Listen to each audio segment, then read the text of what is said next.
कि corona control के अंदर जिस तरह से हेल्थ डिपार्टमेंट का यहाँ पे रोल है, उसी तरह से एजुकेशन डिपार्टमेंट की जो रणरागिनी हैं हमारे भंडारी मैडम, उनका भी इसमें बहुत ही बड़ा हिस्सा है।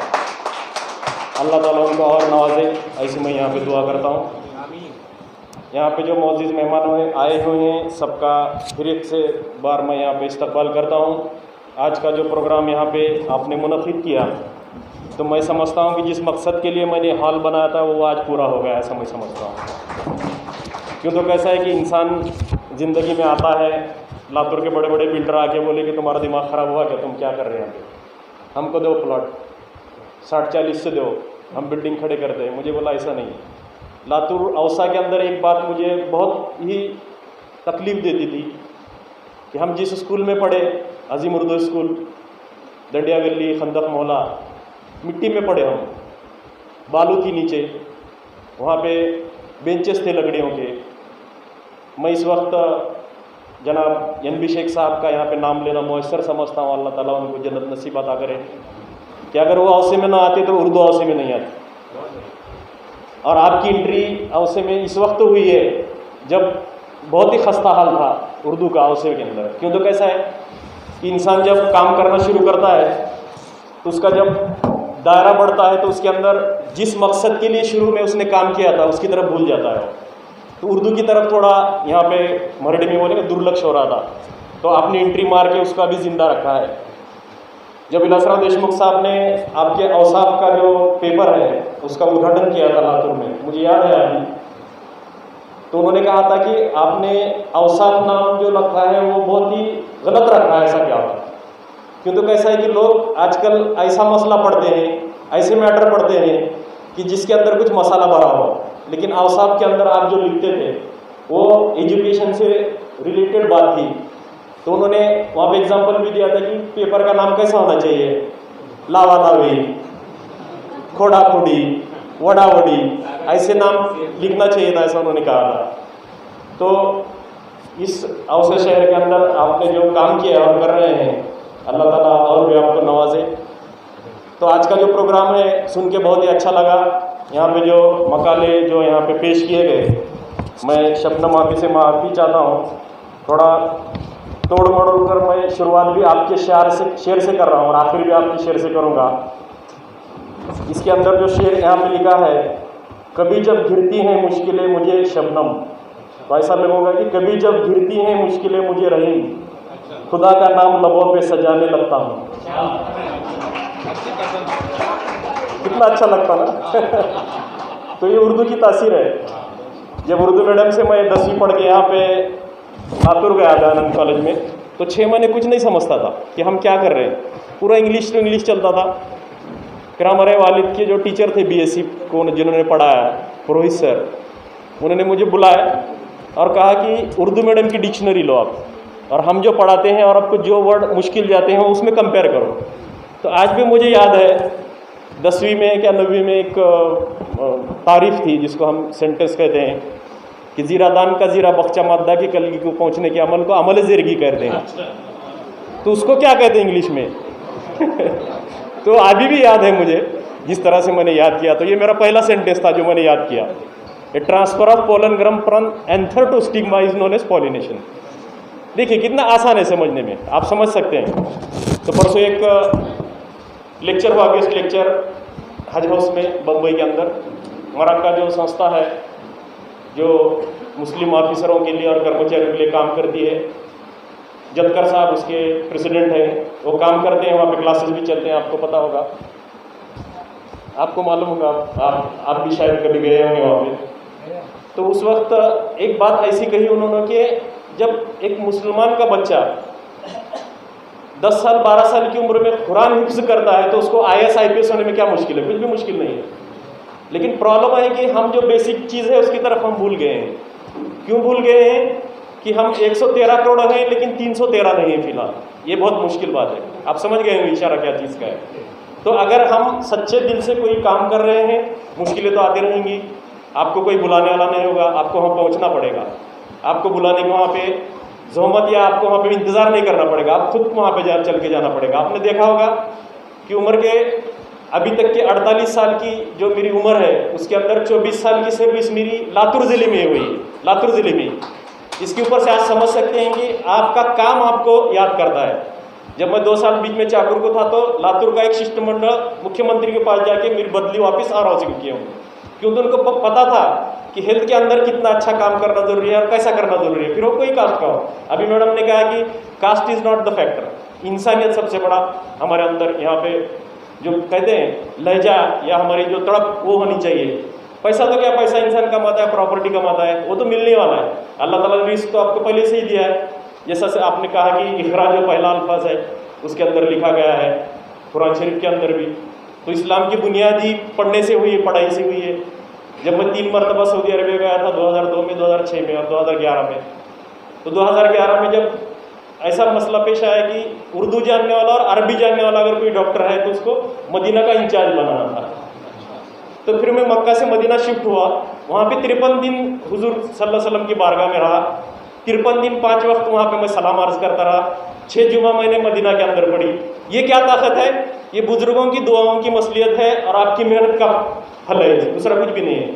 Victory is not the victory is the fruit of labour, ऐसा कहा है। क्या कहा है कि आपको जो कुछ भी कामयाबी मिलेगी वो मेहनत के बलबूते पे मिलेगी, दूसरे बलबूते पे नहीं मिलेगी। अपन जब काम शुरू करते हैं तो अपने साथ कोई नहीं रहता, अकेले चलते हैं, लेकिन जब हम कामयाब हो जाते हैं तो पूरी दुनिया अपने साथ रहती है। आपने देखा होगा बारिश तालुके के अंदर के टीचर ने, डिक्सले गुरुजी जिसका नाम है, ग्लोबल टीचर का अवार्ड मिला, उनको 5 करोड़ का बख्शिश मिला। वो इंसान की मेहनत थी।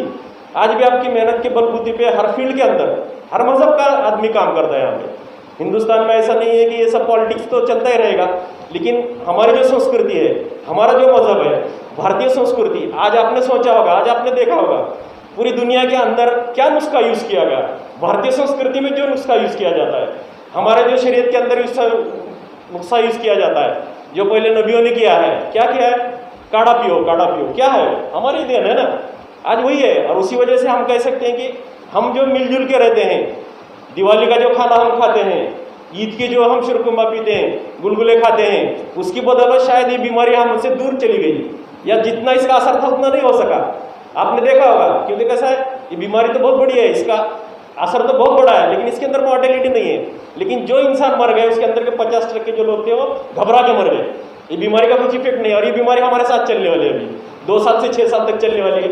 इसके आगे जब भी हम 100 पेशेंट तब चेक करेंगे सर्दी बुखार के, उसके अंदर के 3 से 4 पेशेंट कोरोना के होंगे। इसलिए घबराने की कोई ज़रूरत नहीं है। उसके अंदर हमें जो कहा गया है, तजवीज़ बताई गई है कि हमको मास्क यूज़ करना है, हमेशा साबुन से हाथ धोना है, सैनिटाइजर का इस्तेमाल करना है, सोशल डिस्टेंसिंग का यहाँ पे इस्तेमाल करना है। तो ये चीज़ें यहाँ पे सब बताई गई। आज का जो उर्दू का ये प्रोग्राम यहाँ पे मुनक़िद किया गया है, जो भी मुकालमे पेश किए गए, मैं उनको मुबारकबाद पेश करता हूँ। असं म्हणजे मर्यादित न राहता त्याच्यातून आपले शिक्षणातून सगळेच कलाकार, साहित्यिक, कलेक्टर, डॉक्टर, इंजिनियर, मला वाटतं ही आता फेज संपत आली आहे। काय व्हायचं तर डॉक्टर व्हायचं, इंजिनियर व्हायचं, शिक्षक व्हायचं, फेज संपली आता ती। आता मुलं वेगळ्या दृष्टिकोनाने पाहतात। त्याच्यामध्ये सगळ्यात पहिले त्यांची आवड असते, प्राधान्य असतं MPSC UPSC स्पर्धा परीक्षेकडं, बरोबर। आणि त्यानंतर आदर, तर त्या आदरमध्ये पण काही सन्मान आहे, काही मानाचे स्थानं आहेत। जे बाबाबर्गर आहेत, तुमच्या उर्दूतले गुलजार असतील, बरोबर। आणि असं नाही, आमचे शिरवाडकर पण उर्दूमध्ये शायरी करत होते, गझलकार होते। असं काही त्यांना साहित्याला भाषेचं बंधन नाही।